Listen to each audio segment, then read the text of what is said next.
এক টুকরো চিকেন দিয়ে আমি 30 পিস টিকিয়া বানিয়ে নিলাম। হ্যালো এভরিওয়ান, আসসালামু আলাইকুম। কেমন আছেন সবাই? আজ আমি আপনাদের সাথে শেয়ার করব চিকেন টিকিয়া। খুবই সহজভাবে অল্প উপকরণ দিয়ে। শিখতে হলে স্কিপ না করে ফুল ভিডিওটি দেখে নিবেন। প্রথমে আমি এখানে এই যে বুটের ডাল নিয়ে নিলাম। 250 গ্রামের মতো আমি পানিতে ভিজিয়ে রেখেছি। তারপরে ধুয়ে পরিষ্কার করে পানি ঝরিয়ে রাখলাম। আর দিয়ে দিলাম চিকেন। এখানে আমি এক টুকরো চিকেন দিয়ে দিলাম। চিকেনটাকে ধুয়ে আমি পরিষ্কার করে নিয়েছি। আর দিয়ে দিলাম তেজপাতা দুটো, এলাচ 4টি, লবঙ্গ 4টি, আর দারচিনি 2 টুকরো, শুকনো মরিচ দুটো, দুটো পেঁয়াজ কুচি। পেঁয়াজটা আমি পরে আবার দিব, তার জন্য এখন আমি অল্প দিয়েছি। আর এখন দিয়ে দিলাম আদা বাটা 1.5 টেবিল চামচ। আর জিরা বাটা আমি এখানে 1 টেবিল চামচ দিব। আপনারা চাইলে এখানে জিরার ফাঁকিটা দিতে পারেন। আর রসুন বাটা দিয়ে দিলাম 1 টেবিল চামচ। হাফ টেবিল চামচ হলুদ গুঁড়ো দিলাম, স্বাদ মতো লবণ দিলাম।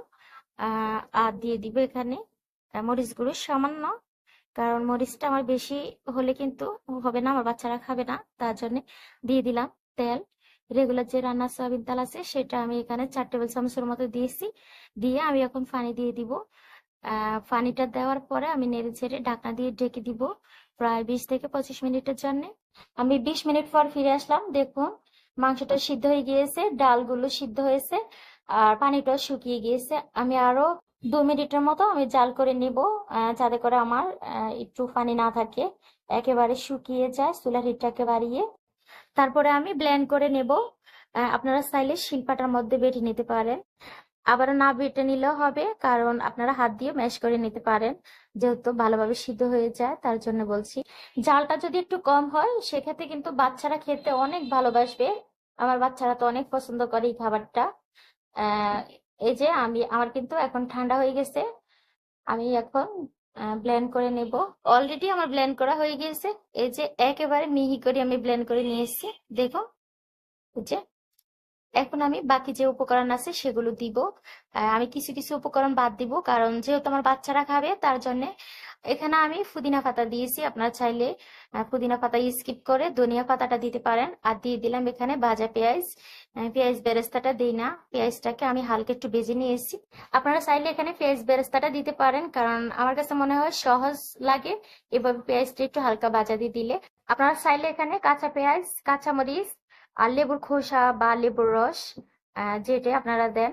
আর যদি দিতে চান, বিয়ে বাড়ির স্বাদ আনতে চান, সেক্ষেত্রে একটু টেস্টি সল্ট দিয়ে দিবেন।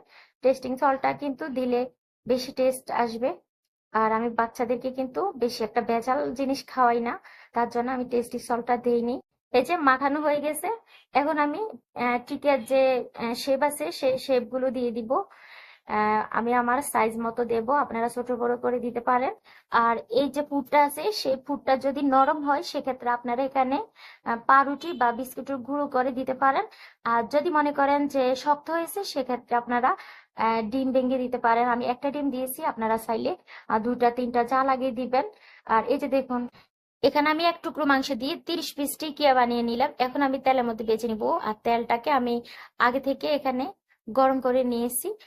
সবসময় খেয়াল রাখবেন, টিকিয়া গুলো ভাজার জন্য কিন্তু তেলটাকে বেশি করে গরম করতে হবে।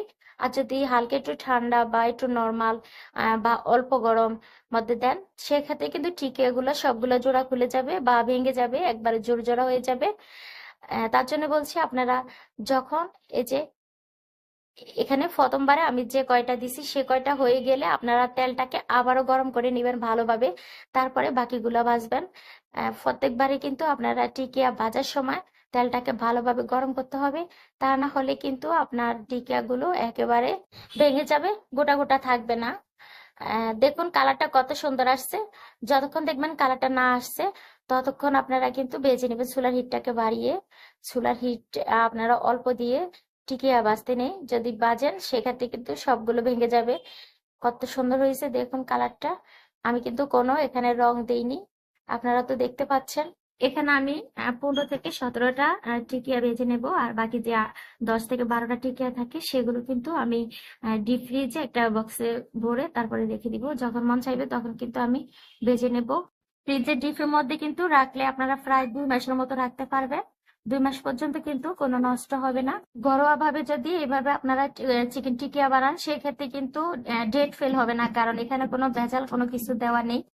আমার ভিডিওটি ভালো লাগলে লাইক কমেন্ট শেয়ার করে দিবেন, নতুন হলে সাবস্ক্রাইব করে দিবেন, আর ফেসবুক থেকে দেখলে ফলো দিয়ে দিবেন।